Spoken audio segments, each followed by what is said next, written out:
أشرف الأعراب والعجم. ان لوگوں کو غلط فہمی ہوگی لوگوں کا ہجوم دیکھ کر کے، اور جو مرضی پکے جا رہے ہیں اور سمجھتے ہیں یہ قوم بے غیرت ہے. یہ قوم بے غیرت نہیں ہے، حضور سے وفا کے رشتے کو نبھانا جانتی. وہ گود ابھی بھانج نہیں ہوئی جس نے غازی علم الدین کو جنم دیا تھا.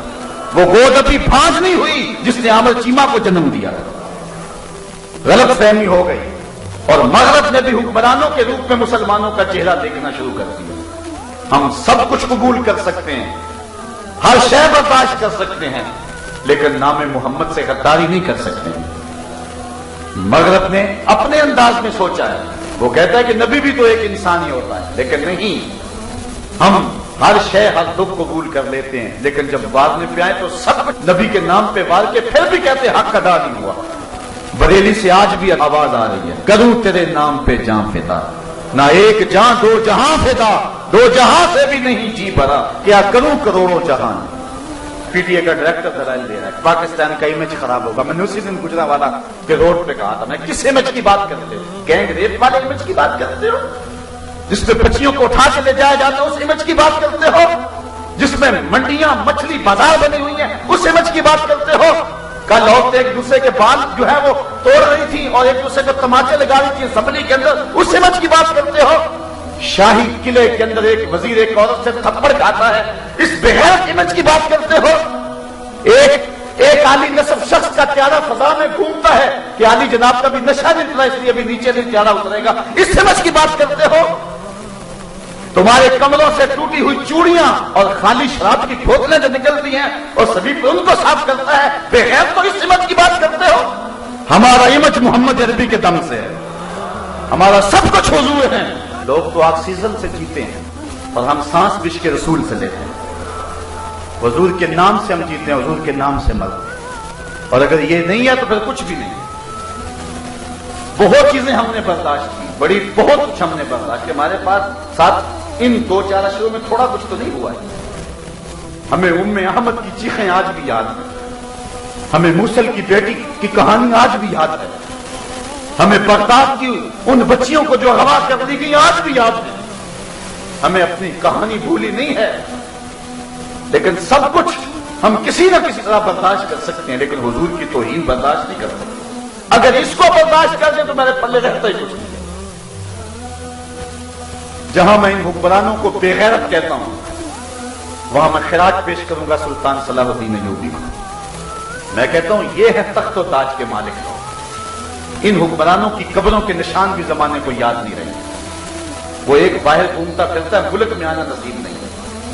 آج وطن کی ہواؤں کو ترس رہا ہے، حال ان کا بھی یہ ہوگا.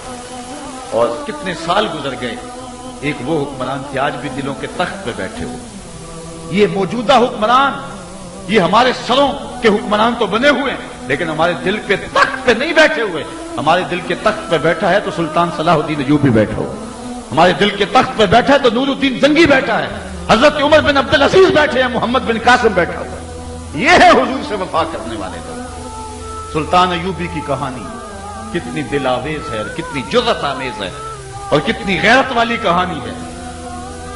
انگلستان کے شہزادوں نے، ریجی نارڈ نے مسلمانوں کے قافلے کو روک لیا اور روک کر کے ان کا سامان لوٹا اور حاجیوں کو اس قافلے کو کہا کہ بلاؤ اپنے نبی کو جو تمہاری جان چھڑائے. دریدہ دہنی کی. جب سلطان ایوبی تک خبر پہنچی تو میں نے کتب میں پڑھا کہ اس کی آنکھوں سے شرارے نکلتے تھے، وہ غصے سے دانت پیستا تھا، اس کی رگیں پھول گئیں اور اس نے 3 مرتبہ قسم کھائی کہ اتنی دیر تک چین کی نیند نہیں سوؤں گا جب تک اس ظالم کو اپنے ہاتھوں سے قتل نہیں کر دیا. اور پھر پڑھیں تاریخ سلطان ایوبی کی. آج یوں ہی اس کے لیے دل نہیں تڑپتے. سلطان ایوبی پھر 3.25 سال تک مسلسل چارپائی پہ اپنی کروٹ نہیں لگائی. عیش و عشرت کرنے والے حکمران سنیں، یہ تھے حکمران، یہ تھے تخت و تاج کے مالک. 3.25 سال تک اس نے چارپائی پہ اپنی کروٹ نہیں لگائی. جب نیند تنگ کرتی تھی خیمے کی چوب سے ٹیک لگا کے آنکھوں کی آگ نکال لیتا. وہ جو خیمے کے اندر لکڑی گڑی ہوئی تو اس کے ساتھ ٹیک لگا لیتا، آنکھوں کی آگ نکلی پھر محاذ میں. اس نے وہ بارود والی ہانڈیاں تیار کی، بہت کچھ کیا اس نے دن رات. واپس آتا ہے تو نقشے بناتا ہے، جاتا ہے محاذ پہ ڈٹ جاتا ہے۔ پونے 3 سال کے بعد اللہ نے اس کی مراد پوری کی۔ انگلستان کے شہزادے لائن میں کھڑے ہیں، گرفتار ہو۔ بادشاہ نے شاہ گاما کے لیے کرسی پیش کی، نائٹس کو پانی کا آپ خوراک دیں، کہا جسے ہم کرسی دیتے ہیں امان دیتے ہیں، جسے آپ خوراک دیتے ہیں پانی کو اسے امان دیتے ہیں۔ ہم سفارتی آداب جانتے ہیں، بادشاہوں کو قتل نہیں کیا کرتے، تمہیں آزاد کرتے ہیں۔ لیکن جب ریجینالڈ پہ نظر پڑی تو سلطان صلاح الدین ایوبی آپے سے باہر ہو گیا۔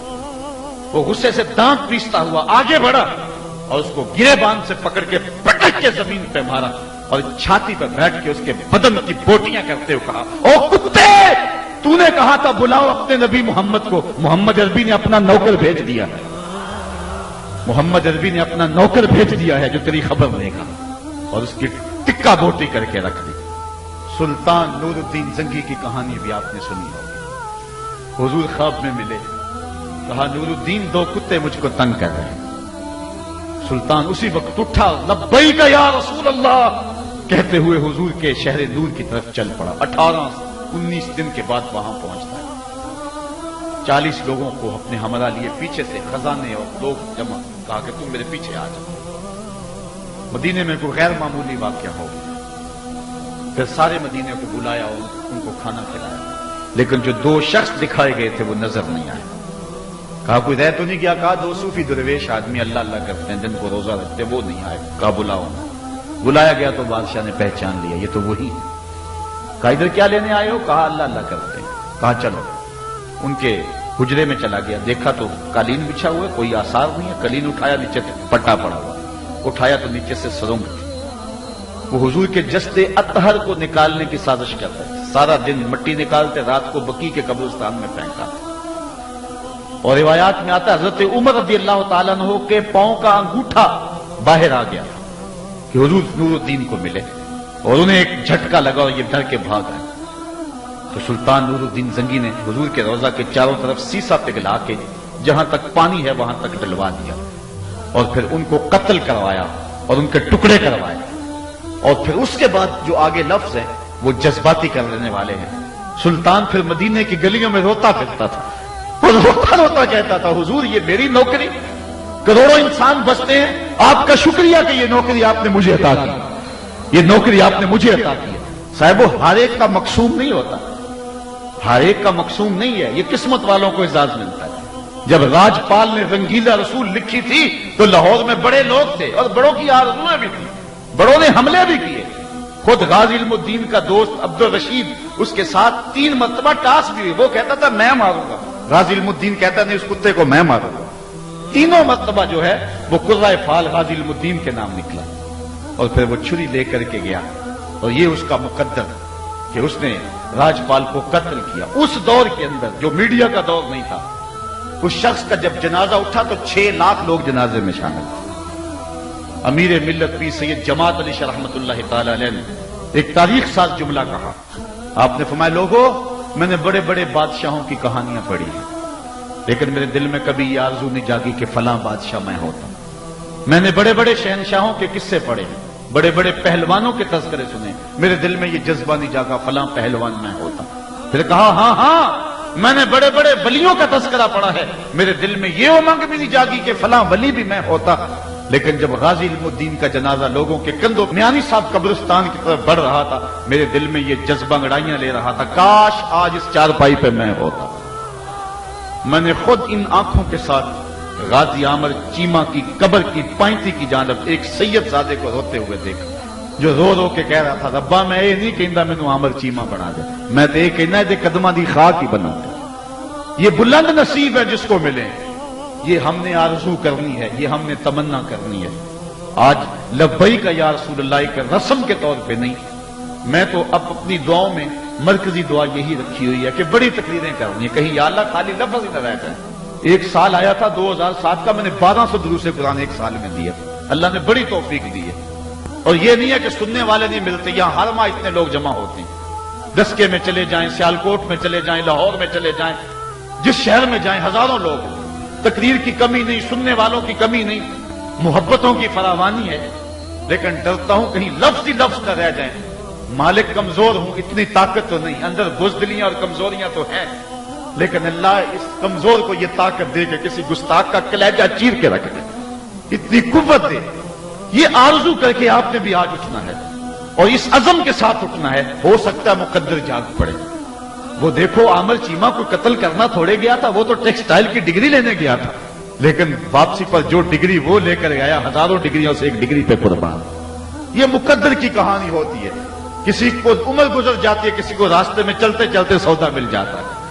یہ قسمت کی کہانی ہے. آرزو تو پیدا کریں دل میں، تمنا تو کریں دل میں، اور یہ آرزو اور خواہش رکھیں کہ ہم گستاخان رسول کے کلیجے کو چیر کے رکھ دیں، ان کے ٹکڑے ٹکڑے کر کے رکھ دیں. آقا آپ کی ناموس پہ جو بھونکے گا، آپ کی جو توہین کرے گا، ہم اس کے ٹکڑے کر کے رکھ دیں گے. ہزارہ کمزوریوں اور کوتاہیوں کے باوجود ہم بے غیرت نہیں ہیں. نام محمد پہ سب کچھ قربان کرنے کے لیے تیار، اور سب کچھ قربان کرنے کے باوجود بھی حق ادا نہیں ہو پاتا. وہ اتنی اونچی ذات ہے. اصل یہ ہمارا امتحان ہے. میں نے ان دنوں کے اندر بھی 2008 میں بھی کہا تھا یہ ہمارا امتحان ہے.